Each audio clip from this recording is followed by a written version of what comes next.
मान लिया कि AX कोई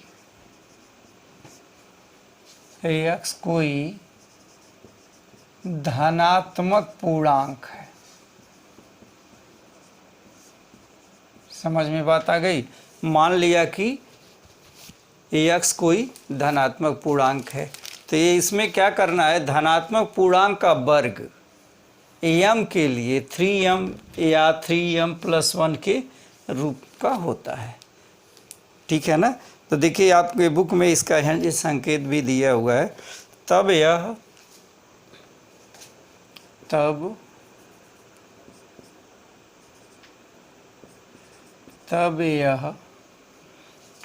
3q+1 के रूप का होता है। समझ में बात आ गई? तो इसको हम मान लेंगे, क्या मान लें, ये मान लें कि 3q+1 और या 3q+2 के रूप का होगा। समझ में बात है? अब देखिए होता ये क्या है, ये 3m दिया हुआ है, तो लिखते हैं हम क्या, ये है इक्विलिट विभाजन प्रमेय का A = BQ+R, ये लिखा जाता है। तो B की जगह पे यहाँ पे क्या दिया हुआ है, B की जगह पे हम दे रहे हैं, अगर 3 लेना है तो हम इसको क्या लिख सकते हैं, यहाँ पे देखिए A = 3q+R लिखेंगे। अब Q है तो 3 हमको लेना रहता है, तो 3 के बराबर नहीं होना चाहिए, 0 ले लें, 1 ले लें या 2 ले लें। किसकी जगह पर, इसके रिमाइंडर की जगह पर। तो पहला r बराबर हम 0 रखें, ये r की वैल्यू होती है, r बराबर 0 रखेंगे तो क्या हो जाएगा, तब होगा A = 3q होगा, A = 3q होगा। जब r क्या हो, r = 0 है, जब r = 1 लें तो A = 3q+1 होगा। r क्या होगा, जब 2 लेंगे तो A = होगा 3q+2। ये देखिए इसी से हमने यहाँ पे लिखा है, तब यह 3q, देखिए A = 3q और 3q+1 यहाँ है और 3q+2 यहाँ लिखे हैं। अब इसका मतलब क्या होता है ये समझ लीजिए। अगर सपोज कर लीजिए लिखा है 20, A है 37 है, आप डिवाइड कर रहे हैं 5 से, डिवाइड से अगर हम करते हैं 5 से डिवाइड 37 में तो 7 बार में जाएगा, तो ये हुआ 35, यहाँ बचा क्या, 2 बचा। तो ये इसका शेषफल है, ये क्या है, इसका भागफल है, और ये क्या है, भाजक है। आई बात समझ में? ये क्या है, भाज्य है। इसी चीज़ को हम क्या लिखते हैं, इसी चीज़ को हम लिखते हैं क्या, ये 37 = किससे डिवाइड कर रहे हैं, 5 × 7 + 2। तो ये क्या हो गया, ये A के बराबर होगा, ये B के बराबर होगा, और ये क्या होगा, Q आप प्लस ये रिमाइंडर है, ये R के बराबर होगा। तो यही चीज़ जो आपने पढ़ा है पहले, तो ये भाज्य है, ये क्या है, भाज्य है, ये भाजक है, ये भागफल है और ये शेषफल है। तो यही चीज़ होता है, इसी के फॉर्म में लिखा जाता है। अगर 3 से डिवाइड करें तो 3 से डिवाइड करें तो क्या होगा, अब रिमाइंडर टर्म अगर सपोज कर लीजिए 3 आ जाता है तो एक बार चला जाएगा, इसलिए हम यहाँ क्या करते हैं, 3 नहीं लेते हैं। ठीक है, तो रिमाइंडर बचबे नहीं करेगा, तो या तो रिमाइंडर कट जाएगा 0 होगा, नहीं तो रिमाइंडर 1 होगा, नहीं तो रिमाइंडर 2 होगा। समझ में बात आ गई? तो ये देखिए, अब इतनी बात तो हमने ये जो लिखा हुआ है वो इसका एक्सप्लेनेशन है। ठीक है ना, किससे, इक्विलिट विभाजन प्रमेय का यही होता है। तो r बराबर 0 लिया तो इस तरह से इसको कर लेना है। ठीक है, अब आगे देखिए क्या लिखना है, ये सब समझाने के लिए था, आप इतना ही लिखेंगे तब भी चल जाएगा। इसको मान लिया, यहाँ देखिए an = किसी संख्या का वर्ग करना है, तो माना कि a n equal to 3q implies that a n square equal to 9q square हो गया। हमको चाहिए क्या, 3m चाहिए, तो हम इसमें से 3 कॉमन ले लें तो क्या होगा, 3q स्क्वायर होगा कि नहीं होगा, इक्वल टू 3m हो गया। जहाँ m इक्वल टू क्या होगा, 3q स्क्वायर हो गया। ये पहला हो गया, n इक्वल टू देखिए 3m, ये 3m आ गया। ओके, आगे क्या लिखेंगे, an इक्वल टू दूसरा लिख लीजिए 3 यहाँ पर q प्लस 1 इम्प्लाइज दैट, इसका स्क्वायर कर लीजिए। स्क्वायर करेंगे तो क्या लिखेंगे, n square equal to 3q plus 1 का होल स्क्वायर। ठीक है, तो एन स्क्वायर इक्वल टू क्या हो जाएगा, यहाँ 9q square plus 6q plus कितना होगा, प्लस 1 हो गया। अब देखिए इसमें से आप कॉमन क्या ले सकते हैं, अब हम ले सकते हैं 3 कॉमन ले लिया तो 3q स्क्वायर, देखिए 3q स्क्वायर प्लस 2q आप प्लस 1 हो गया। ठीक है, अब क्या हो गया, m इक्वल टू हम ले सकते हैं क्या, ये 3q स्क्वायर प्लस 2q हो गया। इसलिए n स्क्वायर इक्वल टू क्या होगा, 3am प्लस 1। ये देखिए 3m प्लस 1 हो गया। एक की जगह पे यहाँ पे क्या लिखा है, यहाँ देखिए n स्क्वायर इक्वल टू यहाँ लिख देंगे 3m। एक चीज़ ये हो गया, दूसरा ये हुआ, a के रूप का होता है। ठीक है ना, तो इस क्वेश्चन में यही हमको दिखाना था। तो लिख देंगे क्या, अतः धनात्मक पूर्णांक का वर्ग, अतः धनात्मक पूर्णांक का वर्ग 3m या 3m प्लस 1 के रूप का होता है। ठीक है, यही हमको दिखाना था। देखिए क्वेश्चन नंबर 5 देखिए, इक्विलिब्रियम विभाजन प्रमेयिका का प्रयोग करके दर्शाइए कि, जो चौथा क्वेश्चन है वही पांचवा है।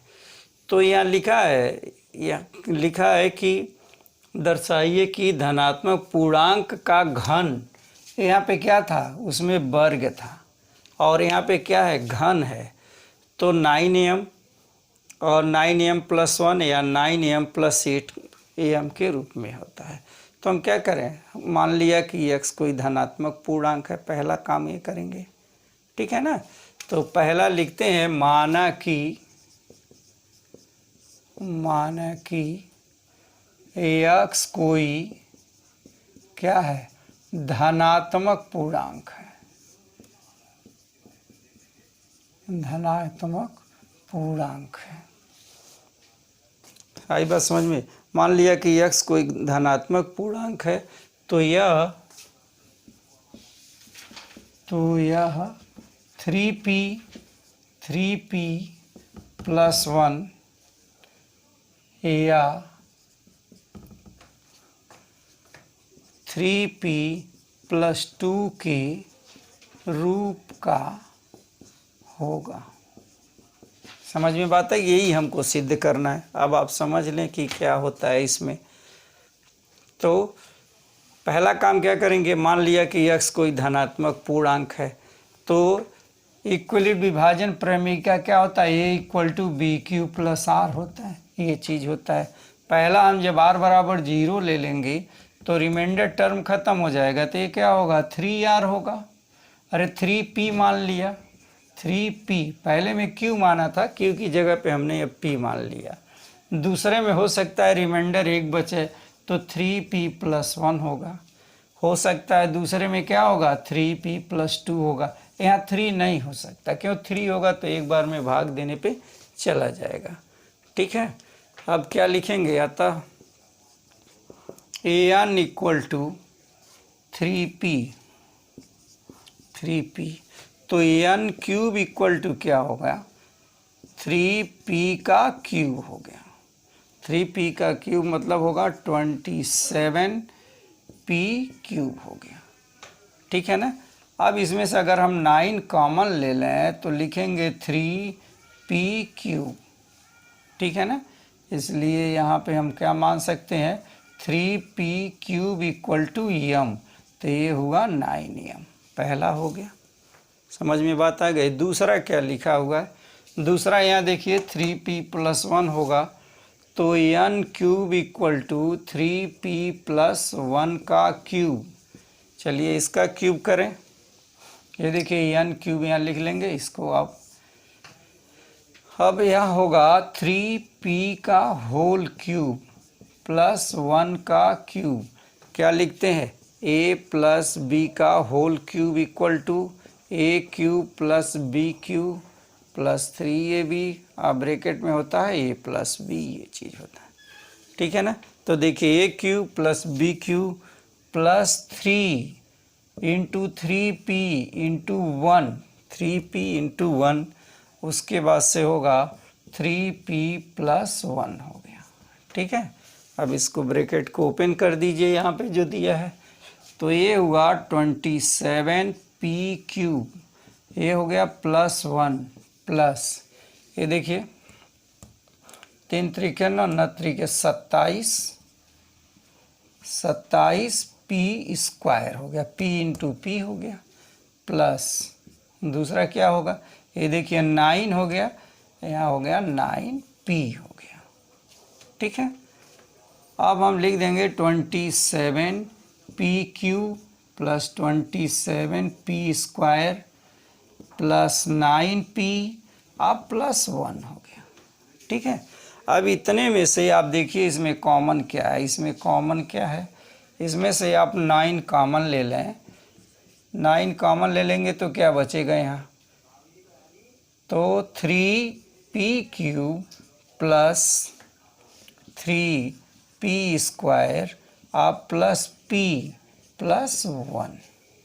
ठीक है, इक्वल टू, अब यहाँ लिख देंगे 9am + 1 होगा। देखिए 9am + 1 लिख दिया। ओके।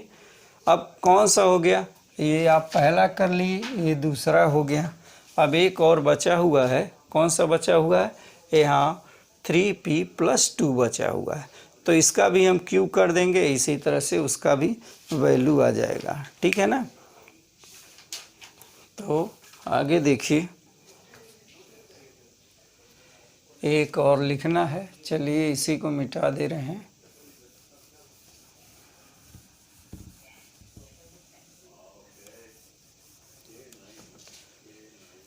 तो an equal to 3p + 2 cube, इसका भी आप क्यूब कर लीजिए। जिस तरह से ये किया है वही इसी तरह इसको भी लिखना है। तो हो गया 3p का होल क्यूब + 2 का क्यूब + 3 × 3p × 1, और यहाँ लिखेंगे 3p आप +2 हो गया। चलिए इसी को ओपन कर दीजिए, तो ये होगा क्या, 27p क्यूब प्लस, ये देखिए 27p स्क्वायर, इसमें 3 त्रिके 9, 9 त्रिके 27 प्लस 3 त्रिके 9, ये देखिए 9 और 9 दूना 18p, आप प्लस इसको आप यहाँ पर लिख दीजिए, ये हो गया। ठीक है ना। एक लाइन और बढ़ा लीजिए, तो इसमें से आप 9 कॉमन ले लें, तो 9 कॉमन लेंगे तो यहाँ होगा 3p cube + 3p, 9 त्रिके 27 + 2p + 8 equal to 9am + 8। ठीक है ना। तो क्या हो जाएगा, 9am + 8, यहाँ लिख देंगे जहाँ am इक्वल टू, जहाँ m इक्वल टू क्या होगा, 3p cube + 3p + 2p am हो गया। ठीक है ना। अतः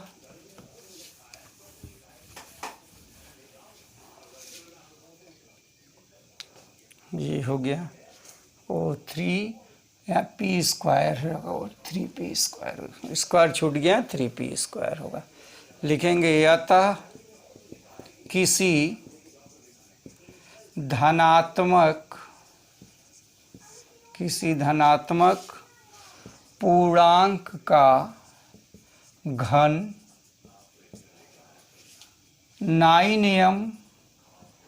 9m प्लस 1 या 9m प्लस 8 के रूप का होगा। ठीक है, इस तरह से आप क्वेश्चन को पूरा कर लेंगे। ठीक है, तो ये क्वेश्चन नंबर कौन सा है? ये क्वेश्चन नंबर है 5 है और 4 भी हमने अभी आपको बताई है। तो इस तरह से दोनों क्वेश्चन कंप्लीट हो गए। Okay student, thank you.